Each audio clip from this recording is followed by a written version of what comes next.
2030 세계박람회 개최지 선정을 위한 최종 투표일이 눈앞으로 다가오면서 부산에서도 결전의 땅 파리에서도 유치 열기가 뜨거워지고 있습니다.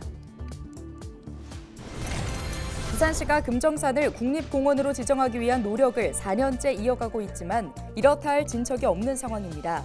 지역 시민사회단체들은 금정산이 24번째 국립공원으로 지정돼야 한다고 촉구하고 있습니다. 20대 또래 여성을 살해하고 시신을 훼손해 유기한 혐의로 재판에 넘겨진 정유정이 1심에서 무기징역을 선고받았습니다. 최근 국회 산업은행법 개정안 심사가 보류된 가운데 부산시의회가 산업은행법 개정 촉구 결의안을 채택했습니다.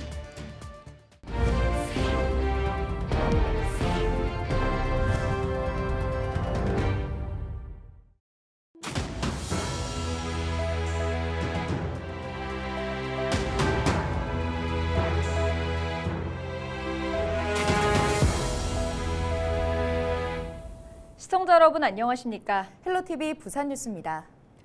부산시가 금정산을 국립공원으로 지정하기 위한 노력을 4년째 이어가고 있지만 이렇다 할 진척이 없는 상황입니다. 지역 시민사회단체들은 금정산이 24번째 국립공원으로 지정돼야 한다며 부산시와 시민들의 역량을 모아야 한다고 목소리를 높입니다. 안수미 기자의 보도입니다. 부산의 진산이라 불리는 금정산. 연간 300만 명 이상이 방문하는 등 시민들에게 사랑받고 있습니다. 희귀식물과 멸종위기 동물 등 1년간의 조사에서 확인된 생물 종수는 1,759종에 이릅니다. 아직 발견되지 않은 생물종도 더 있을 것으로 예상돼 금정산은 그야말로 부산의 허파이자 생태계의 보고라고 할 수 있습니다. 금정산이 이제 부산의 이제 생물 다양성의 마지막 이제 피난처라고 할 수도 있겠고요. 부산시는 지난 2019년 환경부에 금정산 국립공원 지정을 신청했습니다. 이후 진행된 환경부 타당성 조사에서도 금정산의 국립공원 지정 가치는 충분한 것으로 확인됐습니다. 하지만 4년째 지정이 지연되고 있는 가장 큰 원인은 사유지 문제입니다. 금정산 국립공원 추진 면적의 80% 이상이 사유지인 상황에서 재산권 침해를 우려하는 땅 소유주를 설득해야 하는 겁니다. 특히 전체의 8% 면적을 소유한 범어사의 동의가 중요합니다. 범어사는 지금까지 금정산이 국립공원으로 지정되면 그린벨트 규제와 국립공원 규제까지 이중 규제를 받을 수 있다며 반대 입장을 표명해왔습니다. 시민사회단체는 남은 과제를 해결하기 위해 행정의 적극적인 협상과 시민들의 공감대, 관심이 절실하다고 강조합니다. 안 한다 하다가 대구에 있는 팔공산도 됐는데 부산은 지금 현재 안 되고 있습니다. 여러분들의 힘이 필요하니까 힘을 같이 모아서 국립공원을 만들었으면 좋겠습니다. 부산시와 국립공원관리공단은 금정산이 2024년 24번째 국립공원으로 지정되도록 최선의 노력을 다하겠다는 입장을 전했습니다.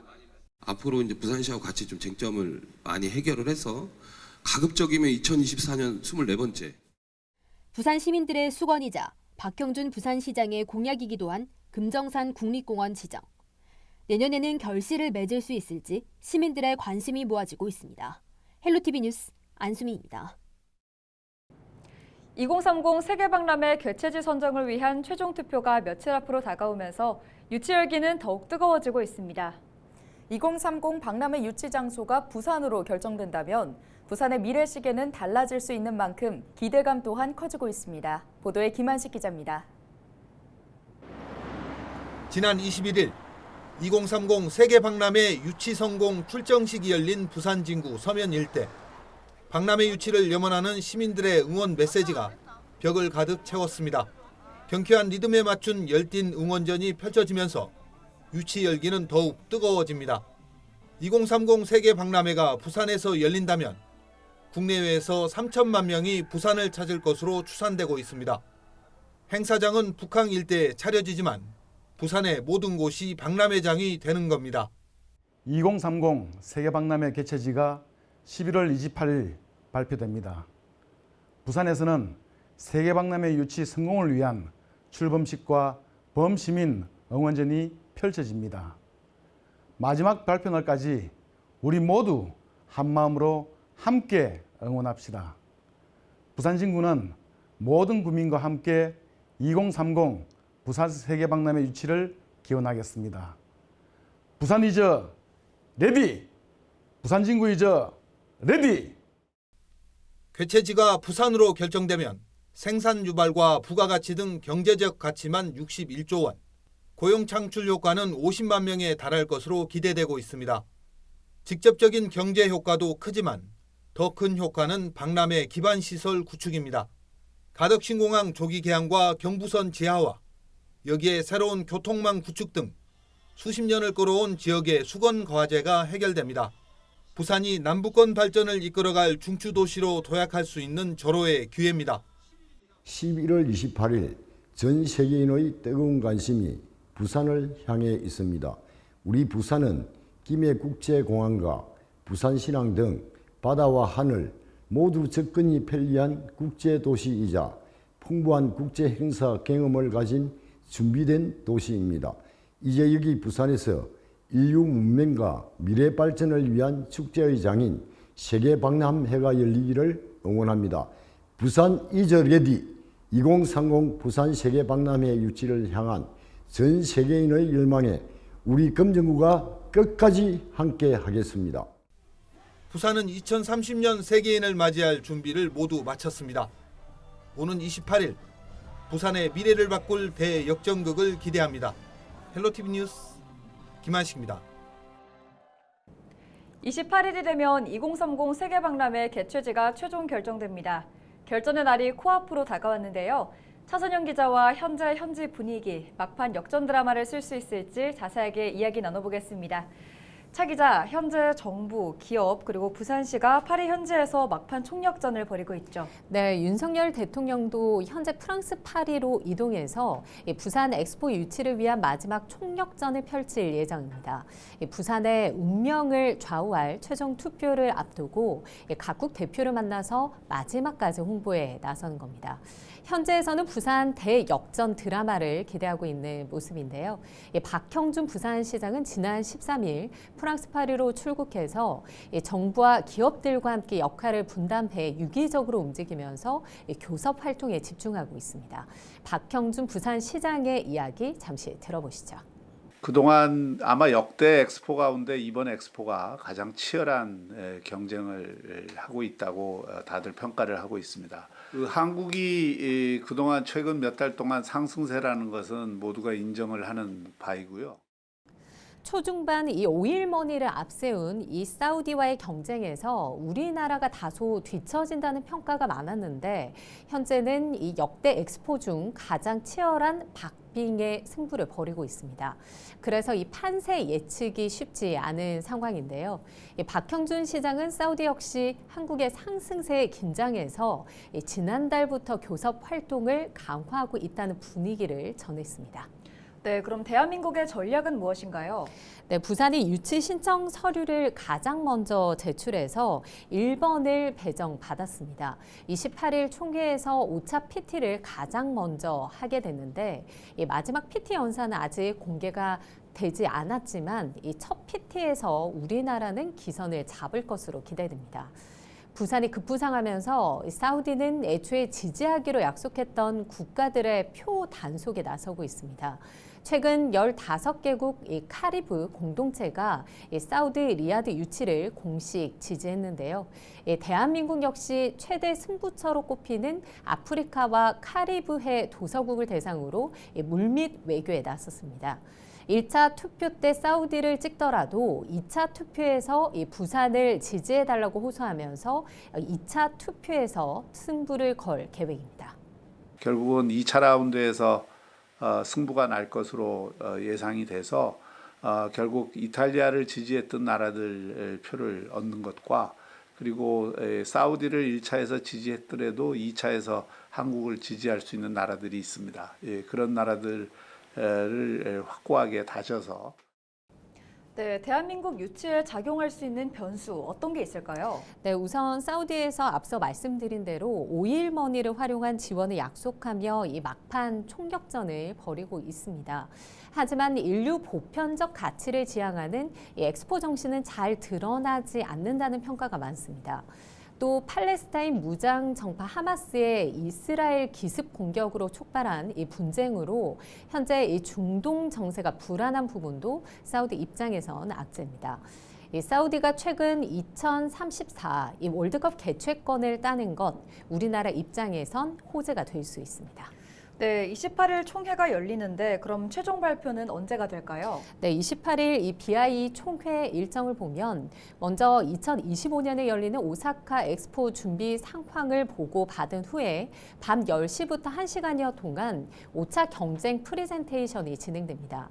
대한민국 부산과 이탈리아 로마, 사우디 리야드 순서로 20분씩 진행이 되는데요.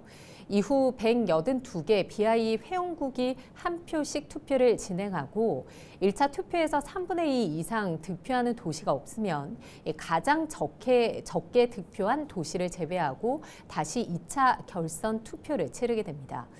2차 투표까지 진행이 된다면 한국 시간으로 29일 새벽 1시 전후에 개최지 윤곽이 드러날 전망입니다. 네, 결전의 땅 파리에서 우리나라의 승전보가 울리길 기대해 보겠습니다. 차선영 기자 수고하셨습니다.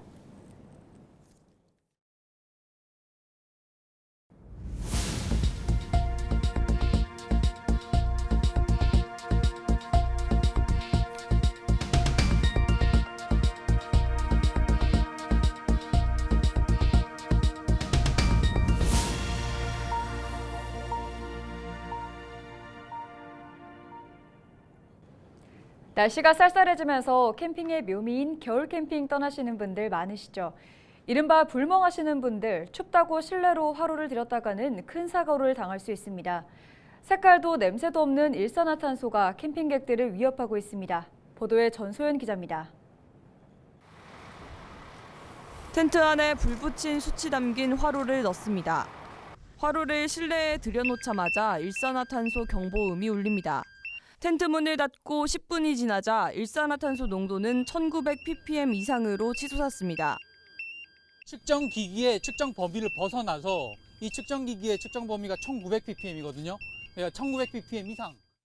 환기가 되지 않는 곳에서 800ppm 농도의 환경에 2시간 정도 노출될 경우 실신할 수 있고 1600ppm 환경에서는 목숨을 잃을 수 있습니다.